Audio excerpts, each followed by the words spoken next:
Hola, soy Julio Vaqueiro. Estas son las noticias esta noche de miércoles en Digital. Noticias Telemundo Digital. El hallazgo de restos humanos y objetos personales de varias mujeres en la casa de un hombre en México.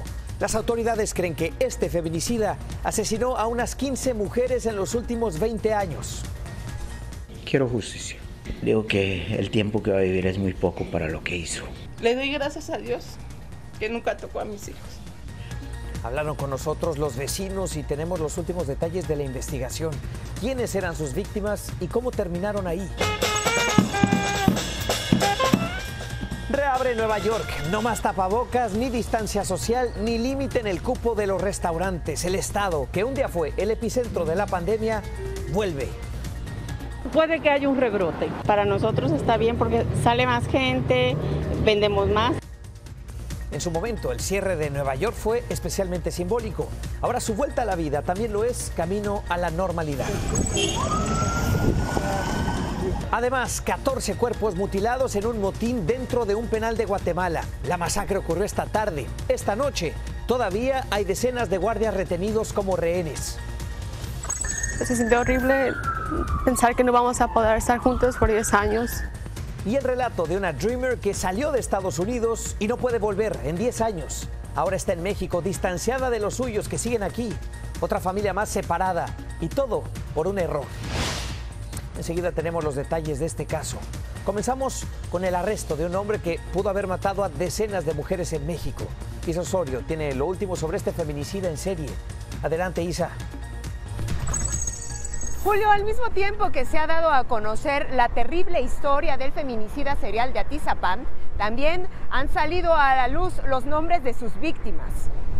Es el caso de Rubicela Gallegos. La joven de 32 años desapareció en 2019. Su padre aseguró que ella viajó de Monterrey al Estado de México porque quería estudiar. Desde hace 3 años la busca por todos lados. Incluso levantó una denuncia ante la Fiscalía del Estado de México por la desaparición de su hija, pero la autoridad ignoró su caso. La credencial de Rubicela fue encontrada en la casa de Andrés Mendoza, el feminicida serial de 72 años. Quiero justicia. La persona ya está grande de edad. Digo que el tiempo que va a vivir es muy poco para lo que hizo. Pero que Dios lo perdone. Pero Mendoza no solamente habría asesinado a Rubicela. Flor Vizcaíno desapareció en octubre de 2016. Hasta ahora su familia volvió a saber de ella porque lamentablemente encontraron sus documentos personales en la Casa del Terror. Destrozada por lo que está pasando y ya 4 años sin saber nada de ella y pidiéndole tanto a Dios por encontrarla. Andrés Mendoza ya se encuentra preso, pero a lo largo de 20 años habría asesinado por lo menos a 15 mujeres. Por eso los peritos todavía se encuentran en su casa escarbando restos óseos. Es la información, Julio. Regreso contigo. Un auténtico horror, gracias, Isa. En Florida, una niña de 11 años se salvó de un intento de secuestro. Se defendió ella sola. Miren las imágenes. Estaba esperando el autobús escolar la mañana de este martes cuando un hombre salió de un auto e intentó agarrarla. La niña comenzó a forcejear, escapó del atacante, que ya fue identificado como Jared Paul Stanga, de 30 años. Quedó arrestado horas después de este incidente. El video es viral en las redes sociales y ahí están celebrando el valor de la niña que se salvó por su propio esfuerzo.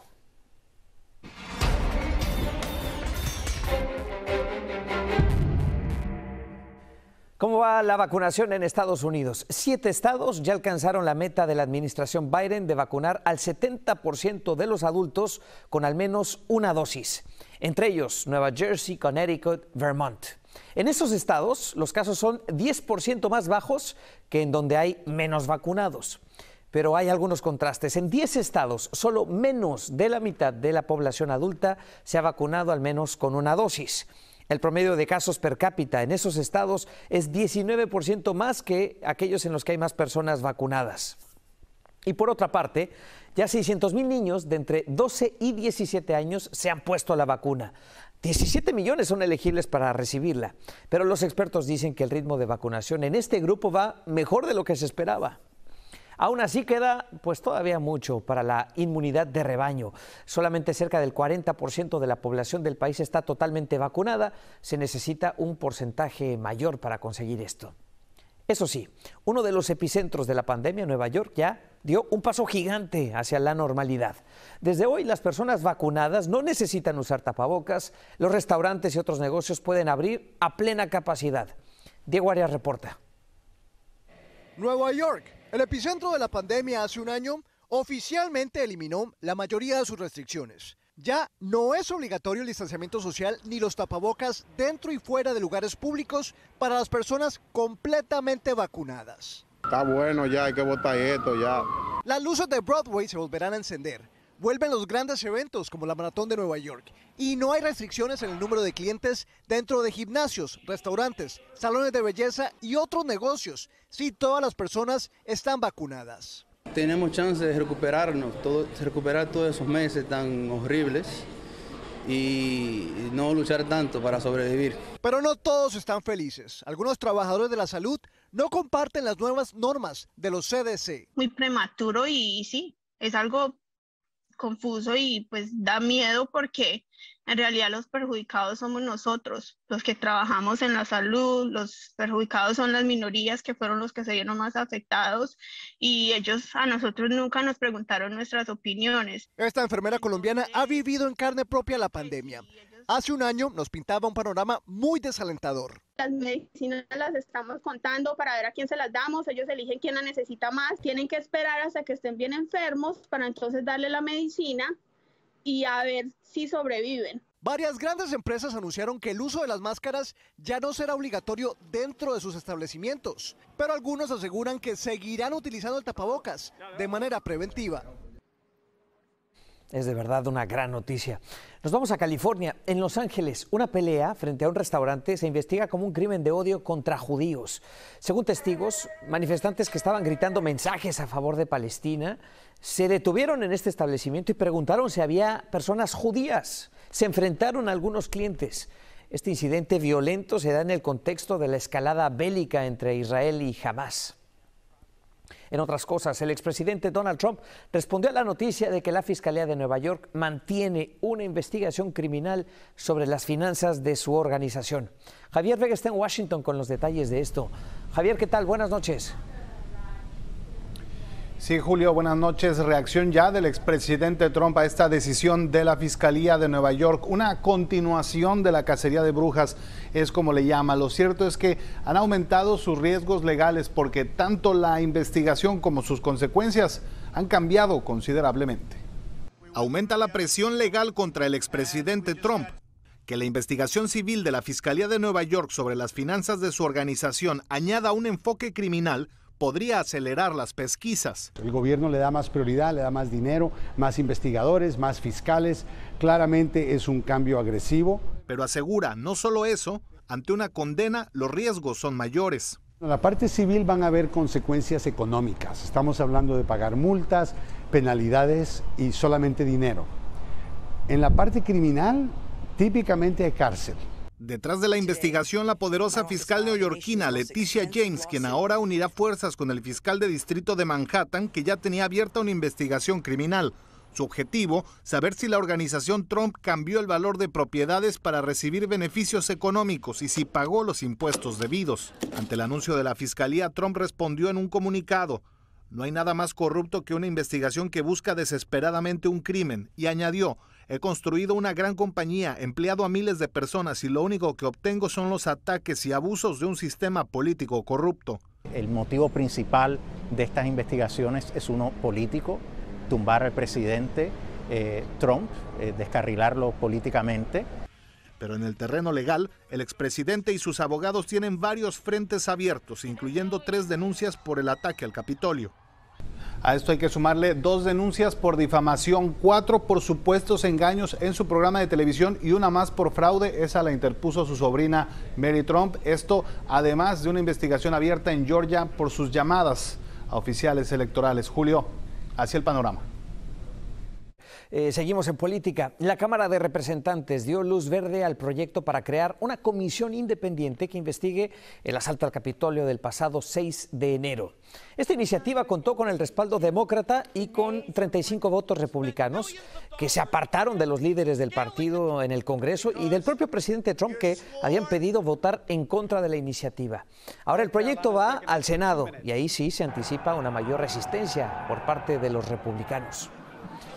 Entre tanto, en Texas, el gobernador Greg Abbott firmó una ley que prohíbe el aborto desde el momento en que se siente el latido del feto.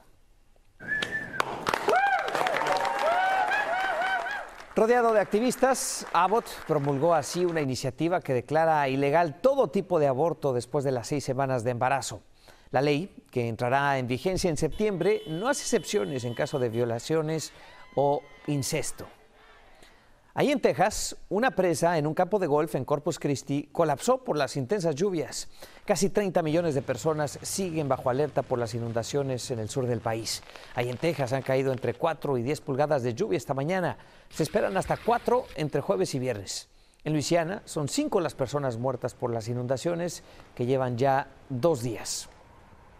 Y mire esta historia. En Massachusetts, debido a un error de su abogado, una joven Dreamer no podrá regresar a Estados Unidos tras haber viajado a México para regularizar su situación migratoria.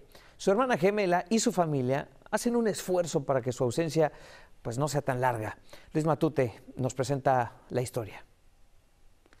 Todo empezó cuando Ana, de 25 años, una beneficiaria de DACA a punto de graduarse de veterinaria de UMass, viajó a México para regularizar su estatus debido a que está casada con un ciudadano americano, sin imaginar que no la dejarían regresar. Se siente horrible pensar que no vamos a poder estar juntos por 10 años. Ese es el castigo que las autoridades migratorias le impusieron a Ana, debido a que siendo apenas una niña, fue traída ilegalmente 2 veces a los Estados Unidos. La familia dice que su abogado falló al no solicitar una exención y un perdón, un error que el abogado de la afectada reconoció haber cometido. Ahora va a ser una batalla muy fuerte, muy larga y costosa, y que nosotros estaríamos mejor contactando a los oficiales del estado para que ayuden a intervenir con el caso. El proceso correcto debió haber sido esperar que esta persona se regularizara dentro de los Estados Unidos. Esta abogada de inmigración, quien no ha representado a la familia afectada, dice que la mala asesoría en este tipo de casos puede ocasionar estragos irreparables y ve el panorama bastante complicado. La ley hace unas excepciones, pero en el caso de el castigo permanente no hace una excepción el que la persona haya entrado como menor de edad. Inclusive no hace una excepción por el tener un DACA vigente. En Lowell, Luis Matute, Noticiero Telemundo, Nueva Inglaterra. Es un caso de verdad importante porque nos ayuda a entender lo fundamental que es tener una buena asesoría legal al momento de realizar cualquier trámite migratorio. En México, el presidente Andrés Manuel López Obrador acusó otra vez al gobierno de Biden por financiar a grupos opositores. Mostró incluso documentos para justificar su acusación. Víctor Silva está en la capital mexicana con más detalles. El presidente de México acusó a la Embajada de Estados Unidos de financiar organizaciones y grupos opositores a su gobierno. En su mañanera lo calificó como una burla e inconstitucional. Es una clara muestra de injerencismo. El mandatario aseguró tener en su poder 34 facturas que prueban que la Embajada de Estados Unidos entregó recursos por más de $2.500.000 a la Asociación Civil Mexicanos contra la Corrupción, dedicada a la investigación y denuncia de hechos de corrupción en México. Los acusó de usar ese dinero para hacer campaña en contra de su gobierno. Por su parte, Mexicanos contra la Corrupción rechazó las acusaciones del presidente. Confirmó que sí reciben el financiamiento, pero es completamente legal y sin fines electorales o de lucro. Las causas, los mecanismos, los costos de la corrupción y promovemos el Estado de Derecho. A estas tareas, María, y a ninguna otra hemos destinado el financiamiento recibido. El gobierno de México ya había emitido una nota diplomática sobre el presunto financiamiento desde el pasado 6 de mayo. Por eso el presidente López Obrador insiste en que debe cancelarse urgentemente. Sin embargo, el Departamento de los Estados Unidos se reservó a comentar sobre esta solicitud del presidente mexicano y aseguró que existe una relación de valores y respeto con México. En Ciudad de México, Víctor Silva, Noticias Telemundo. Acusaciones delicadas. Oiga, la entrada masiva de 8,000 migrantes en territorio español de Ceuta ha creado una crisis migratoria. Después de que Marruecos abriera su frontera con España, se han producido rescates dramáticos, como el que muestra esta imagen que ha dado la vuelta al mundo. Una bebé de pocos meses salvada por un guardia civil español en medio del mar.